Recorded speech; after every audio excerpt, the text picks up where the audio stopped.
नमस्कार, मैं कृपाल। आज बहुत बड़े मुद्दे पर बातचीत करेंगे। अमेरिका में कभी कोई पेपर लीक क्यों नहीं होता, जबकि इंडिया का पूरा जो एग्जामिनेशन ढांचा है वो सारा फेल हो रहा है। अमेरिका में नीट जैसे मेडिकल एंट्रेंस एग्जाम को ऐसे कंडक्ट किया जाता है कि बड़े लेवल पर पेपर लीक की खबरें लगभग सुनने को ही नहीं मिलती। आखिर अमेरिका के सिस्टम में ऐसा क्या जादू है कि वहां पेपर लीक की कभी कोई खबर नहीं आती। इस बारे में मेरी अमेरिका में एक साथी से बातचीत भी हुई जो कई साल से वहां रह रहे हैं। अब तो वहां के सिटीजन भी बन चुके हैं। उन्होंने भी कई गजब की बातें बताई। मतलब आज अमेरिका के वो जो मजबूत सुरक्षा चक्र है, जिसको भेद पाना किसी भी पेपर माफिया के बस की बात नहीं है। ऐसा क्या सिस्टम अमेरिका ने बना रखा है, उस पर विस्तार से बातचीत करेंगे। वीडियो को पूरा देखना, क्योंकि देश के हर स्टूडेंट और हर पेरेंट्स के लिए आंखें खोलने वाली है ये। सबसे पहले बात करेंगे अपने इंडिया की। इंडिया में पिछले 12 साल में 116 पेपर लीक हुए हैं, और इनसे देश के 7.5 करोड़ युवाओं का फ्यूचर प्रभावित हुआ है। 7.5 करोड़, यानी कई छोटे देशों की आबादी से भी ज्यादा है ये। और 116 पेपर लीक कोई छोटी मोटी चोरी नहीं है। देश के 19 राज्यों में बहुत बड़ा संगठित पेपर माफिया नेटवर्क है, जो खासकर पुलिस भर्ती है और टीचर भर्ती है उसको निशाना बनाता है।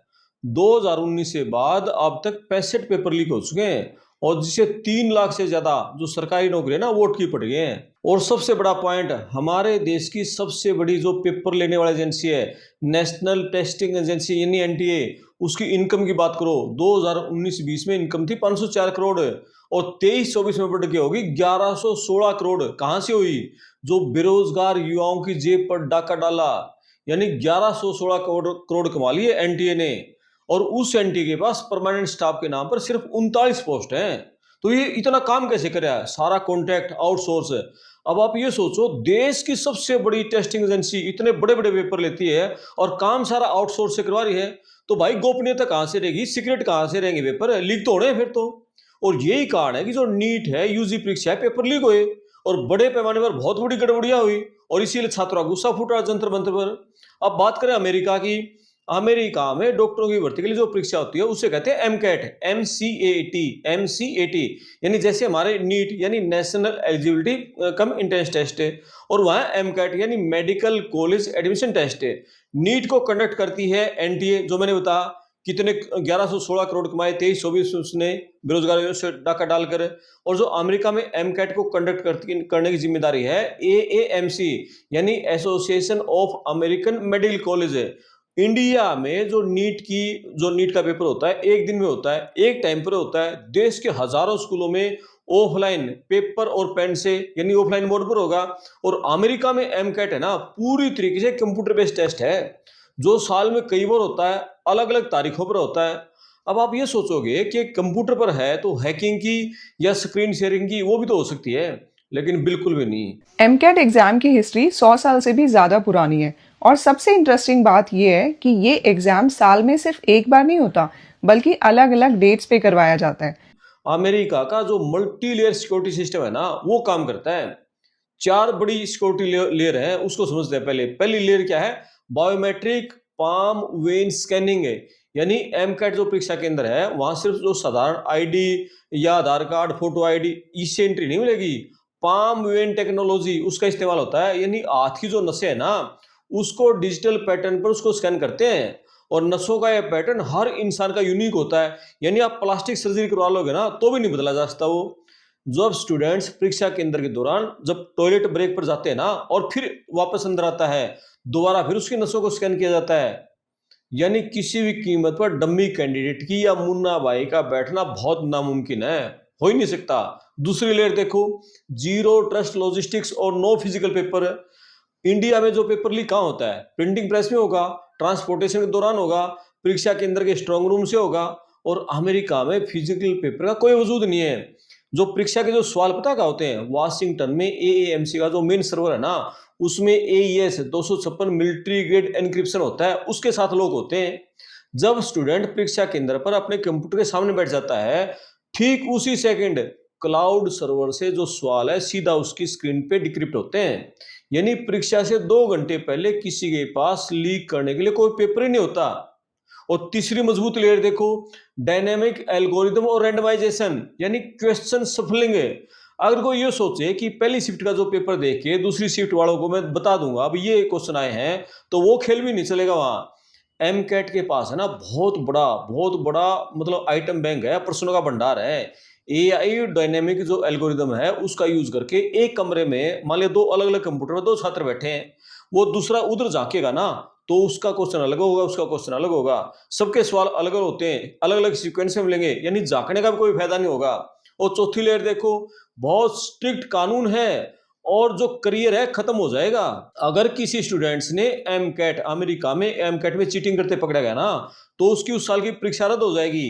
एएएमसी उसकी पूरी प्रोफाइल ब्लॉक कर देगा, अमेरिका के सभी मेडिकल कॉलेज में उसकी जालसाजी का लेटर भेज देगा, उसका मेडिकल करियर हमेशा के लिए खत्म हो जाता है। और जो फेडरल लॉ है ना, जो सेंट्रल लॉ है वहां का, उसके तहत बहुत भारी जुर्माना, जेल की सजा अलग से होगी। मतलब ये जो मजबूत सिक्योरिटी लेयर है ना, इसी का कमाल है कि अमेरिका में कोई पेपर लीक नहीं होता। अब सोचो, technology, multiple question sets, computer based testing और स्ट्रिक्ट अकाउंटेबिलिटी के साथ इतना सिक्योर एग्जाम कंडक्ट किया जा सकता है, तो क्या इंडिया आगे आने वाले समय में ऐसा मॉडल नहीं बना सकता? अब यहाँ सबसे बड़ा सवाल ये होता है कि हमें इंडिया में आखिर ये पेपर लीक कैसे होते हैं। ये कोई एक अकेले इंसान का काम नहीं है। इंडिया में जो पेपर माफिया है किसी कारपोरेट कंपनी की तरह बहुत संगठित और बहुत शातिर तरीके से काम करता है। और इसे काम करने के ना तीन मेन तरीके हैं। मतलब आप समझकर आप हैरान रह जाओगे, आपको मतलब किस तरीके से ये जो पेपर लीक गिरोह है। प्रिंटिंग प्रेस, लॉजिस्टिक की सेंधमारी, द इनसाइड जॉब, यानी माफिया का जो पहला और सबसे पसंदीदा काम है ना, सोर्स पर हमला करना। यानी पेपर लीक की शुरुआत परीक्षा केंद्र से नहीं होती, बल्कि हफ्तों पहले उस जो गोपनीय प्रिंटिंग प्रेस है ना, या ट्रांसपोर्टेशन की जो एजेंसी है जहां पेपर छपते हैं, माफिया के गुर्गे वहां के कर्मचारियों को करोड़ों रुपए की रिश्वत देकर सीधा प्रेस से या फिर रास्ते में ट्रकों से, ट्रेन से, जीप से वहां से पेपर की कॉपी निकाल लेते हैं।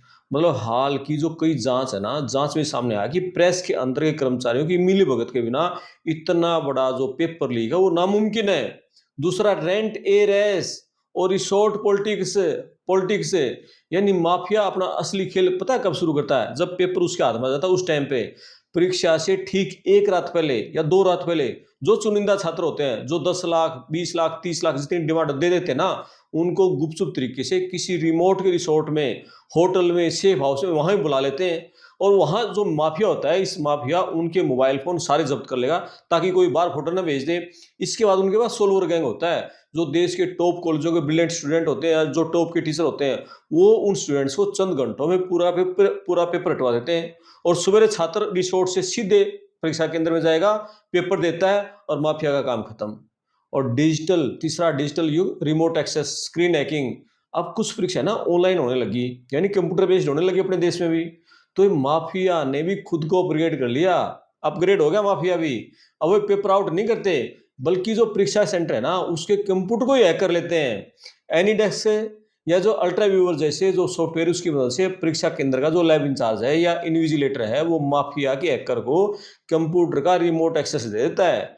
यानी छात्र है परीक्षा केंद्र पर सिर्फ स्क्रीन के सामने गुपचुप बैठा रहेगा, उसका जो पूरा पेपर है मीलों दूर जो हैकर सोल्वर बैठा है वो उसका पेपर हल करता रहता है।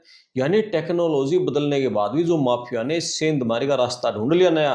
और यही वजह है कि इंडिया का जो पूरा सिस्टम है अंदर से सड़ा हुआ है, करप्शन इतना है। और इस सड़े हुए सिस्टम को उखाड़ने के लिए अमेरिका की तरफ फुल प्रूफ डिजिटल आर्किटेक्चर की जरूरत है। अब सुनो माफिया की रेट लिस्ट के बारे में। आपको सुनकर अजीब लगेगा, लेकिन इस अंडरवर्ल्ड की अपनी एक फिक्स रेट लिस्ट है। परीक्षा जितनी बड़ी होगी ना, यानी उतनी बड़ी उनकी फीस होती है माफिया की। कई मीडिया रिपोर्ट आई हैं, हाल की कई पुलिस जांच आई हैं, उनकी रिपोर्ट का ये कहना है कि इनके हर एक परीक्षा के अलग अलग रेट हैं। जैसे नीट है, देश की सबसे बड़ी मेडिकल परीक्षा है, एक स्टूडेंट के लिए 30 लाख से 50 लाख का रेट है। यूपी पुलिस कांस्टेबल या कोई स्टेट लेवल की पुलिस भर्ती है, एक स्टूडेंट की फीस 5 लाख से 10 लाख। शिक्षक भर्ती या क्लर्क की भर्ती हो उसके लिए 2 लाख से 5 लाख है। और यही नहीं, अगर कोई छात्र ये कहे भी मैं नहीं परीक्षा में बैठूंगा, उसकी जगह कोई दूसरा कैंडिडेट बिठाओ, तो दूसरा जो कैंडिडेट बिठाएंगे उसकी फीस पता है कितनी होगी? 5 लाख अलग से लेंगे। उस 5 लाख तो उस सोल्वर को बिठाने के लिए अलग से लेंगे, और जो पेपर की फीस होगी वो अलग से लेंगे। मतलब आपको मैं ये बता रहा हूँ ना, और आपको ये लग रहा है कि मैं तो ये कहानी बता रहा हूँ। अभी अभी एग्जाम्पल देख लो ताजा ताजा, नीट का देख लो, यूजी परीक्षा का देख लो, यूपी पुलिस कांस्टेबल भर्ती का देख लो। नीट परीक्षा की जांच हुई ना, उस जांच में खुलासा हुआ कि माफिया ने परीक्षा से ठीक एक रात पहले पटना के एक सेफ हाउस में कई छात्रों को इकट्ठा किया था और वहां उनको प्रश्न पत्र देकर रात भर उनके उत्तर हटवा दिए। और सवेरे जब वो परीक्षा केंद्र पहुंचे तो हूबहू वही सवाल जो रात में हटवाए थे वो पेपर में थे। और इसी तरीके से यूपी पुलिस भर्ती में बकायदा सोशल मीडिया पर व्हाट्सएप ग्रुप पर पेपर की आंसर की घंटों पहले घूम रही थी और उसी के चलते फिर योगी सरकार को मजबूर में वो परीक्षा कैंसिल करनी पड़ी थी। मतलब इसको क्या कहोगे आप? यानी जो माफिया नेटवर्क है, हमारे पूरे एजुकेशन सिस्टम है, हमारा जो पूरा एडमिनिस्ट्रेटिव सिस्टम है, उसके पैरेलल अपनी सरकार चला रहा है उसके बराबर में। मतलब वो और करोड़ों अरबों का खेल है, ये छोटा मोटा खेल नहीं है, बड़े बड़े लोग शामिल हैं। अब सवाल ये उठता है कि क्या इंडिया में इतनी बड़ी आबादी के लिए अमेरिका की तरह एक सिस्टम लागू हो सकता है? बिल्कुल हो सकता है भाई, क्यों नहीं हो सकता। लेकिन कमी टेक्नोलॉजी में नहीं है, कमी है नीयत में, मैनेजमेंट में। इंडिया और अमेरिका के 3 पॉइंट समझो आप। पहला, फिजिकल वर्सेस डिजिटल। इंडिया में 24 लाख से ज्यादा बच्चों की परीक्षा एक दिन में ऑफलाइन मोड में, अब सरकार ऑफलाइन मोड में कराने की जिद पड़ रही है। जबकि अमेरिका ने समझ लिया कि जहां कागज चलेगा ना वहां पेपर लेने की गुंजाइश होगी। आप ऑफलाइन मत करो ना भाई, ऑनलाइन करो। दूसरा, परीक्षा केंद्र का सिलेक्शन। हमारे यहाँ परीक्षा कहाँ होती है? सरकारी कॉलेज में, सरकारी स्कूल में, प्राइवेट स्कूल में, और वहां सुरक्षा बहुत लचर होती है। अमेरिका में एमकेट जैसी परीक्षाएं कहाँ होती है? पियर्सन व्यू जैसे बहुत ही सुरक्षित, बहुत प्रमाणित प्रोफेशनल टेस्टिंग सेंटर पर होती है। ऐसे नहीं करते कहीं भी, चप्पे चप्पे पर ऑडियो वीडियो रिकॉर्डिंग होती है वहां पर। और तीसरा, सजा की रफ्तार देख लो।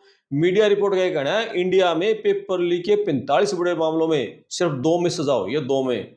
और जब तक सजा का खौफ नहीं होगा ना, मीडिया ऐसे ही काम करता रहेगा। ये जो माफिया है, माफिया ऐसे ही बेखौफ घूमता रहेगा। केंद्र सरकार संसद में नया ये पब्लिक एग्जामिनेशन संशोधन बिल तो ला जा रही है। 10 साल की सजा होगी, 10 करोड़ का जुर्माना का प्रावधान है। लेकिन फास्ट ट्रैक कोर्ट बढ़ाने की बात कही है, लेकिन बात यह है कि परीक्षा की सिक्योरिटी बढ़ाने की बात नहीं है, बल्कि पूरा जो असेसमेंट सिस्टम है ना, उसको ईमानदारी से बदलने की जरूरत है, नीयत की जरूरत है। 2027 तक कई हाई स्टेक्स परीक्षाओं को कंप्यूटर बेस्ड मोड पर शिफ्ट करने की प्लानिंग है। लेकिन जब तक आउटसोर्स पर निर्भरता कम नहीं होगी ना, जो 39 पोस्ट हैं, तब तक ये जो कानून है ना जमीनी स्तर पर कोई लागू नहीं होंगे। अमेरिका के जो एमकैट है उस जैसी जो आधुनिक बायोमेट्रिक्स इंक्रिप्शन टेक्नोलॉजी उसको नहीं अपनाएंगे, तब का देश से जो करोड़ों होनहार हैं उनके फ्यूचर के साथ ऐसे ही उनका फ्यूचर दांव पे लगा रहेगा। अब ये पूरा मुद्दा है, इस पूरे मुद्दे पर आपकी क्या राय है? क्या इंडिया के सभी जो कॉम्पिटिटिव एग्जाम है, क्या उनको ऑनलाइन या मल्टीपल शिफ्ट में नहीं कराना चाहिए? मतलब आपके जो विचार हैं, ये पूरी वीडियो सुनने के बाद आप अपने विचार कमेंट बॉक्स में लिखने। आपको वीडियो अच्छी लगी है अपने दोस्तों के साथ शेयर करना, चैनल को सब्सक्राइब करना और साथ में घंटी वाला बटन दबाना, ताकि अगली वीडियो का जो नोटिफिकेशन है वो आपका मिलता रहे। मैं आपका दोस्त करमपाल, धन्यवाद।